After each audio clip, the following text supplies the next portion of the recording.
अस्सलामुअलैकुम, वेलकम है आप सभी का इस नई वीडियो में। तो जैसे आप सभी को पता है कि आज क्लास 12th का इंग्लिश का पेपर था। इस बीच मैंने यहाँ पे वाई सीरीज़ का सॉलिड पेपर आपके साथ डिस्कस किया था, लेकिन आपके बहुत सारे कमेंट्स यहाँ पे आए थे कि जेड और एक्स सीरीज़ का भी हमें सॉलिड पेपर डिस्कस कीजिए।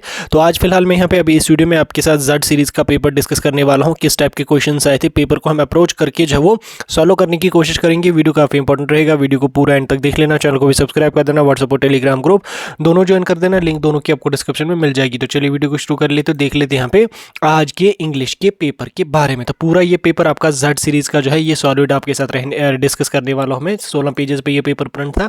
11 टाइप के क्वेश्चंस आपको पूछे गए थे। जेड सीरीज का पेपर था, 80 मार्क्स का आपका ये पेपर आया था। इसमें 3 घंटे का टाइम आपको दिया गया था। ये सारी चीज़ें आपको पता है। इसमें सेक्शन ए की अगर मैं बात करूँ तो सेक्शन ए आपका यहाँ पे रीडिंग कंप्रहेंशन है, जिसमें यहाँ पे आपको एक पैसेज दी गई थी। तो आपको क्या काम करना था, आपको रीड द फॉलोइंग पैसेज, इनके पैसेज को पढ़ना था। देन उसके बाद यहाँ पे आपको उसका नोट प्रिपेयर करना था। 5 मार्क्स आपको नोट के बन जाते। एंड राइट ए समरी, ठीक, समरी के 4 मार्क्स आपको बन जाएंगे। देन उसके बाद and give it as suitable title, ठीक, टाइटल लिखने का आपको यहाँ पे 1 मार्क्स दिया जाता। तो कुल मिला के यहाँ पे आपको 10 मार्क्स इसके बन जाते थे। ठीक, ये सारी चीज़ें कैसे करनी है, क्या करनी है, ये चीज़ें मैंने आपको ऑलरेडी एक वीडियो में समझा दी थी। जब आपका मैंने गेस्ट पेपर अपलोड किया था उसमें मैंने एक सेपरेटली आपके साथ ये चीज़ें एक्सप्लेन करके रीडिंग कंप्रहेंशन, राइटिंग स्किल्स वगैरह, ग्रामर वगैरह सारा पोर्शन कवर किया था। तो होपफुली अगर आप लोगों ने वो वीडियो देखा होगा तो ये सारी चीज़ें करना आपके लिए बहुत ज़्यादा आसान बन गई होंगी, क्योंकि नोट मेकिंग मैंने बिल्कुल एग्जाम्पल के साथ और आसान भाषा में मैंने आपको समझाया था। और उसके बाद समरी कैसे लिखनी है ये भी मैंने आपको समझा दी थी। टाइटल को कैसे आइडेंटिफाई करना है ये चीज़ भी मैंने आपको समझा दी थी। तो यहाँ पे आप देख सकते हैं मैंने ये जो पैसेज यहाँ पे लिखी है, many of us believe that small means insignificant, ठीक, we believe that small actions and choices do not have much impact on our lives. तो ये यहाँ पे पैसेज है, तो आपने इसका नोट वगैरह प्रिपेयर किया होगा। उसके बाद नेक्स्ट टाइम यहाँ पे चलेंगे। ये तो हो गया आपका लगभग 3 से 4 पेजेस पे ये पैसेज आपकी लिखी गई थी। तो नेक्स्ट यहाँ पे क्वेश्चन नंबर 2 अगर मैं देखूँ आपका रीडिंग कंप्रहेंशन से, इसे आपको दूसरी एक पैसेज दी गई थी। तो आपको क्या बोला गया था, रीड द फॉलोइंग पैसेज, इनके पैसेज को पढ़ो एंड उसके बाद answer the questions given at the end, ठीक, उसके बाद आपको लास्ट पे क्वेश्चंस का आंसर यहाँ पे करना था। तो ये पैसेज यहाँ पे आप देख सकते हैं 2 ढाई 3 पेजेस पे ये पैसेज लिखी गई थी। पैरासाइटिस के रिगार्डिंग ये पैसेज है, ठीक, पैरासाइटिस हैव टू पे for their readymade.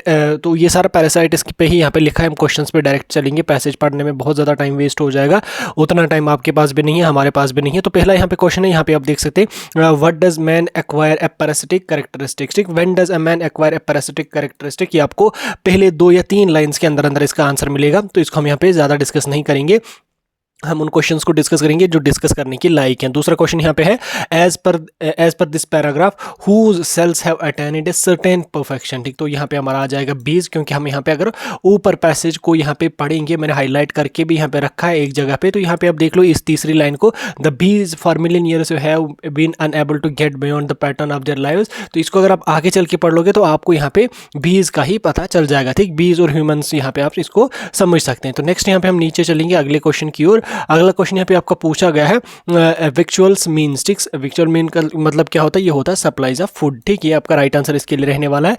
Then next question यहाँ पे आपको पूछा गया था, चलो इसको तो आप कर लोगे, इसको भी आप कर लोगे, ये आपको ऊपर के 2-3 पैराज में देखने को मिलेगा। देन उसके बाद यहाँ पे what is synonym of retrogress, ठीक, रिट्रोग्रेस का आपको सिनोनिम यहाँ पे बोलना था। तो इसका सिनोनिम क्या आता है, रिवर्ट या डीजनरेट, ठीक, रिवर्ट भी आ जाता है इसका सिनोनिम और डीजनरेट भी सिनोनिम यहाँ पे इसका आता है। देन उसके बाद ये क्वेश्चन भी आपका यहाँ पे आया था, इसमें यहाँ पे आपको क्या बोला था, the lower animals are parasites because they are carried along by their environment and live or die by natural selection. तो ये स्टेटमेंट आपको बोलना था कि ये करेक्ट है या फॉल्स है, ये ट्रू है या फॉल्स है। तो ये हमारा स्टेटमेंट फॉल्स है, क्योंकि सभी स्मॉल जो एनिमल्स होते हैं सभी के सभी पैरासाइट्स नहीं होते, कुछ ही फ्यू उसमें पैरासाइट्स यहाँ पे होते हैं। देन उसके बाद यहाँ पे आपको पैरा फर्स्ट पढ़ना था। देन उसके बाद आपको बोलना था कि अर्जेंटली नेसेसरी को क्या क्या मतलब है, कौन सा वर्ड उसके बदले यहाँ पे इसके बदले यूज किया गया, तो वो आप उसको पढ़ के यहाँ पे कर लोगे। देन उसके बाद नीचे यहाँ पे आपका अगला क्वेश्चन आया था, give the antonym of degeneracy, ठीक, डीजेनरेसी का एंटोनिम आपको यहाँ पे लिख लेना था। तो इसका एंटोनिम क्या होता है, इसका एंटोनिम होता है इंप्रूवमेंट या प्रोग्रेस, ठीक, इंप्रूवमेंट और progress are the antonyms of degeneracy, ठीक। 2 में से आपने कोई सा एक लिखा तो ये आपका चलेगा। देन उसके बाद यहाँ पे इस पैसेज का आपको एक सुटेबल टाइटल लिख लेना था, जो चीज़ें मैंने आपको ऑलरेडी समझा दी थी कैसे ये चीज़ें आइडेंटिफाई करनी है। तो इस तरह से आपका यहाँ पे रीडिंग कंप्रहेंशन जो है इसके 20 मार्क्स बने थे। देन उसके बाद सेक्शन बी की अगर मैं बात करूँ, यहाँ से आपका राइटिंग स्किल्स और ग्रामर वाला पोर्शन स्टार्ट हो जाता है। अब इसमें आपको क्या बोला गया था, इसमें यहाँ पे आपको एक एडवर्टीजमेंट लिखने को बोला गया था जो आपके 40 या 50 वर्ड्स के अंदर अंदर आपको लिखनी थी। ठीक, एडवर्टीजमेंट कैसे लिखी जाती है ये मैंने आपको डिटेल में समझा दी थी अच्छी तरह से। होपफुली अगर वो वीडियो आपने देखा होगा तो आप ये चीज़ समझ गए होंगे। देन उसके बाद यहाँ पे इन्विटेशन आपको लिखना था। आर पार्ट में ये इन्विटेशन इसका आया था, तो आर इन्विटेशन भी आपको 40 से 50 वर्ड्स के अंदर अंदर यहाँ पे आपका लिख लेना था। ठीक, ये भी बहुत ईजी होता है, चाहे आपने वो लिखा या ये लिखा तो 4 मार्क्स आपको यहाँ से बने। देन उसके बाद यहाँ पे आपको लेटर लिखनी थी। ठीक, ये सॉरी लेटर नहीं लिखनी थी, ये यहाँ पे आपको क्या काम करना था, हाँ बिल्कुल लेटर लिखनी थी ट्रैफिक जाम्स के रिगार्डिंग। तो ये आपको 150 से लेके 120 पेजेस तक यहाँ पे लिख लेनी थी, ये भी आप लोगों ने लिखी होगी। देन उसके बाद यहाँ पे फॉर्मल लेटर के ही ये दो पार्ट्स आपके थे, तो ये चीज़ भी आप लोगों ने यहाँ पे लिखी होगी। देन नेक्स्ट क्वेश्चन यहाँ पे आपको पूछा गया था रिज्यूम राइटिंग का। ठीक, रिज्यूम राइटिंग पे आपको लिख लेनी थी, साथ में आपको कवर लेटर भी यहाँ पे सॉरी एप्लीकेशन भी, कवर लेटर जिसको हाँ कवर लेटर ही उसको कहा जाता है, तो वो आपको 2 मार्क्स की यहाँ पे लिखनी थी। ठीक, 4 मार्क्स आपको यहाँ पे रिज्यूम राइटिंग की थी। अब रिज्यूम राइटिंग, कवर लेटर कैसे लिखने, ये सारी चीज़ें मैंने आपको अच्छी तरह से एक्सप्लेन करके एग्जाम्पल के साथ समझा दी थी, तो होपफुली आप लोगों ने इसको भी जो है वो अटेम्प्ट किया होगा। देन उसके बाद यहाँ पे आपको जो है वो आर्टिकल लिखना होगा, लिखना था किस टॉपिक पे, too much consumption of junk food, इनके जंक फूड कंजम्पशन पे आपको एक आर्टिकल लिखना था। 200 लेके 250 यानी कि 2 से 2.5 पेजेस में लिखना था। देन इसके आर पार्ट में यहाँ पे आपको स्पीच लिखनी थी। अब जो आर्टिकल है, आर्टिकल राइटिंग, स्पीच राइटिंग, सारी चीज़ें मैंने आपको समझा दी थी ऑलरेडी, तो होपफुली आप लोगों ने इस क्वेश्चन को भी आसानी से अटेम्प्ट किया होगा। आगे हम चलेंगे, अगला यहाँ पे क्वेश्चन नंबर 7 आपका आया था, एडिट द फॉलोइंग पैसेज। तो यहाँ पे आपका ग्रामर वाला पोर्शन है, यहाँ से आपको 6 मार्क्स आए थे। इसमें यहाँ पे आपको एक पैसेज दी गई थी 6-7 लाइंस की, तो इसमें कुछ एरर्स थे, उनको आपने आइडेंटिफाई करना था। वैसे मेरे ख्याल से यहाँ पे 10-11 एरर्स मुझे इसमें दिखे। अब आपने यहाँ पे इसको किस हिसाब से किया, तो चलो इसको हम देखने की कोशिश करेंगे। इसमें हम पहले से स्टार्ट करेंगे। अगर आप somebody knocked on his door, ठीक, as soon as I, यहाँ पे अगर I हो रहा है तो यहाँ पे his नहीं आ जाएगा, तो यहाँ पे क्या आ जाएगा, on my door। ठीक, यहाँ पे his नहीं आ जाएगा, यहाँ पे my door आ जाएगा। as soon as I open the door I see my friend, सी नहीं आ जाएगा, saw my friend आ जाएगा। ठीक, सी सा सा, ठीक, ये वर्ब की फॉर्म्स होते हैं।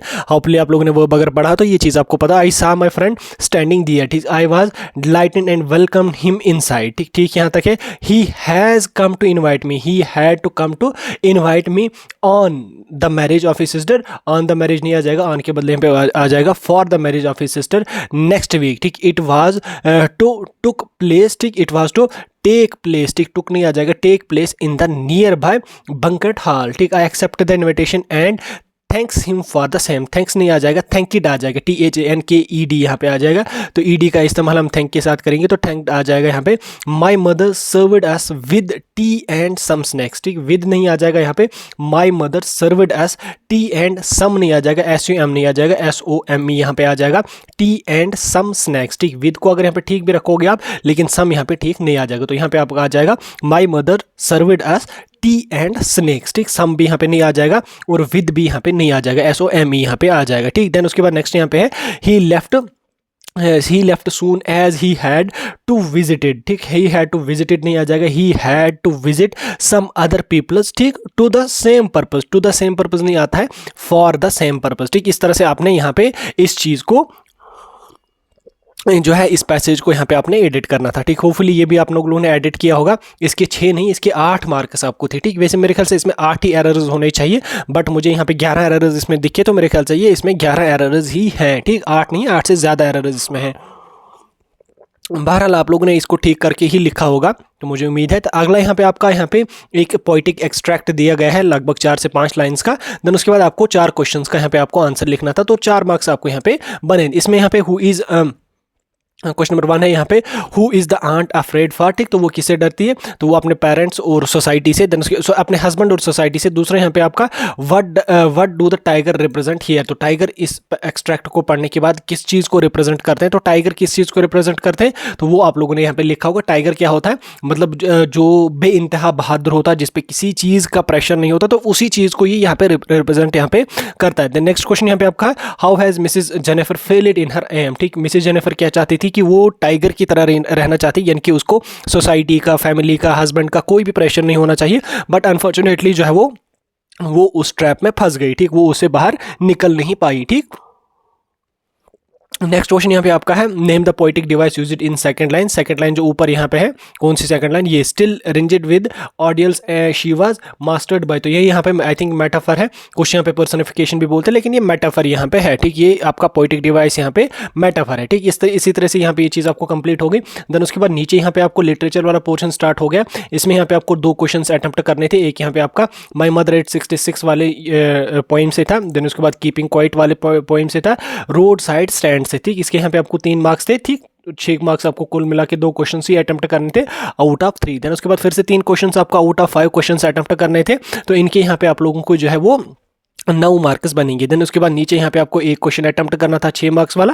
देन उसके बाद लास्ट पे फिर से आपको 5 मार्क्स का 1 क्वेश्चन अटेम्प्ट करना था आउट ऑफ 2, ठीक। इस तरह से आपका यहाँ पे आज का इंग्लिश का जेड सीरीज का पेपर है, जो मैंने आपके साथ डिटेल में डिस्कस किया। वीडियो कैसा लगा कमेंट करके जरूर बता देना। कोई डाउट होगा कमेंट सेक्शन में पूछ सकते।